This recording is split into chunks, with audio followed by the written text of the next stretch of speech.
Well, good evening, everyone, from me with a very poorly toe, which I'm not going to show you the pictures of. Second course of antibiotics.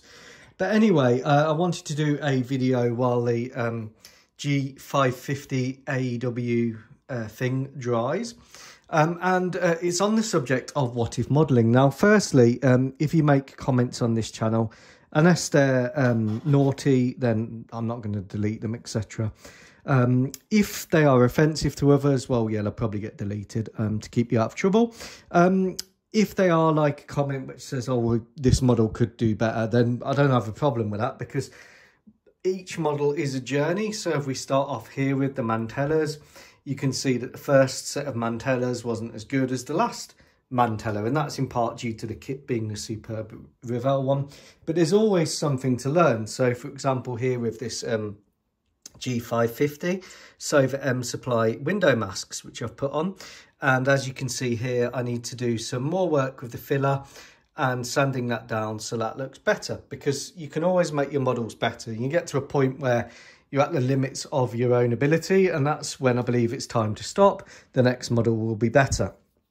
But I wanted to cover what if modelling.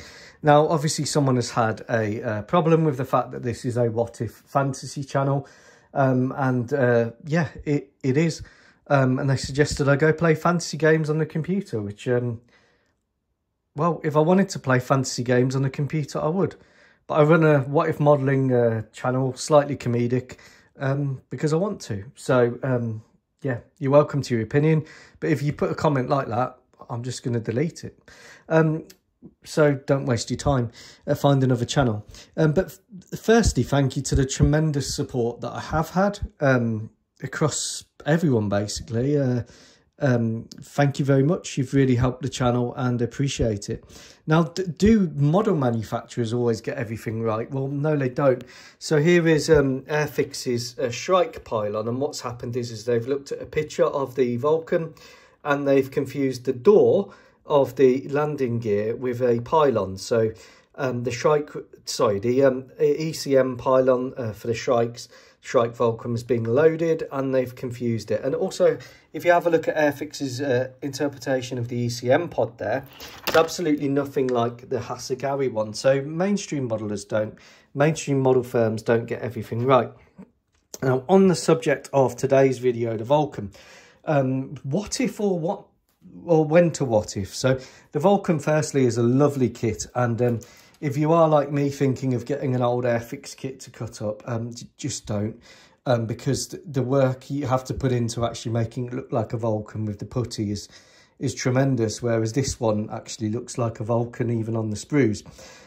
So the question is, and the question was whether I should have done a what if stealth Vulcan, because one thing about the Vulcan that I've always wondered is, well, the Vulcan itself is quite a stealthy shape in theory, especially for the radars of the day, maybe not for the radars now.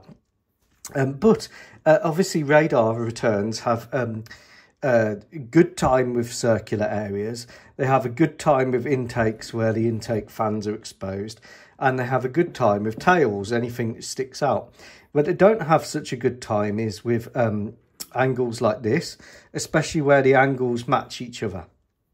You can go and look at the theory on that, and I'm not going to go into it, but there's a whole reason why aircraft like the B2 are stealthy and the F117, and it's because of either angles or because of a very carefully arranged curvature. So the idea of a stealth Vulcan has always interested me. One thing I was considering of doing is using this lovely Airfix kit to make a stealth Vulcan. Now, let's have a look at what I mean by a stealth Vulcan. So, firstly, the exposed intake ducting with the engine fans visible, the compressor fans, that is a big radar return area. The tail is a massive radar return area. So, in terms of making the Vulcan stealthy, the other thing you can do is take away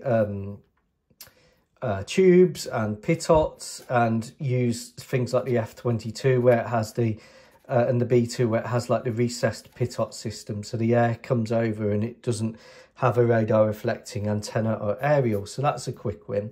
But deleting the tail and changing the intakes is something more major. So what I thought about was, well, creating a B2 style intake by using plasticard to block off the front intakes here. And then having a hole cut into the top of the wing area, and the area where I would cut the hole would be just here, as you can see there, where the intake could go in, and then sort of raising this up with a lip like the B2 and having it come back a little bit further, and that would give you a nice over the wing intake. Quite an interesting concept. I don't know if it would work airflow wise, but who cares, it's a what if. And then at the other end, getting rid of the exhaust nozzles and giving it some form of infrared suppression with an extended bit under here where the engine nozzle comes out, where the engine exhaust comes out, and then a shorter bit here, like a triangle thing on the side, because we all know stealth triangles are stealthy, and then having it come out like there. So that was the plans for the wing. And then the tail, well, there's a number of options. And first you could go full B2 and have the things on the end of the wings which split, and that gives you your control, if you like, your what was your rudder authority, your vertical tail authority. So like the B2 fly-by-wire system. Or you could go for Mantella, and here's an FC31 style tail, where you've got a twin tail, but at an angle, because we all know that angles are stealthy.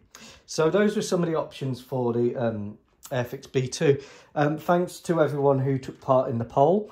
The other thing that I would do is underneath, I would make these smoothed off, get rid of all the vents and the things which are gonna cause problems there.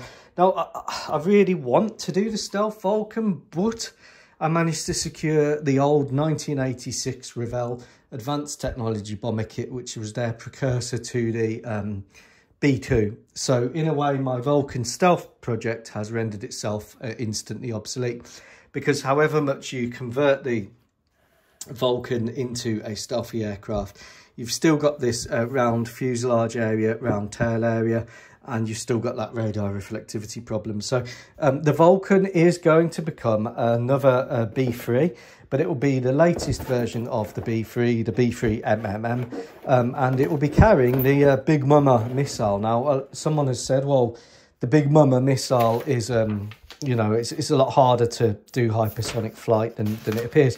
Yes, of course, it's a lot harder to do hypersonic flight than it appears. I don't go into full theory when I'm doing these videos. There's various levels of the atmosphere between Earth and space, and the regime that the Big Mama flies in is called a secret regime. So if you want to go and learn about hypersonic flight, go learn about it. But I'm not going to talk you through the ins and outs of hypersonic flight. Why? Because I'm not a scientist. And if I get it wrong, then it's going to mislead people. And at the end of the day, this is a fun channel. So Big Mama's rocket booster puts it on a secret flight trajectory, and then it lands. Yeah, that's all you need to know. I like what if modelling, and I like having some fun. I hope you do too. And again, thank you all for your support. Take care. Goodbye.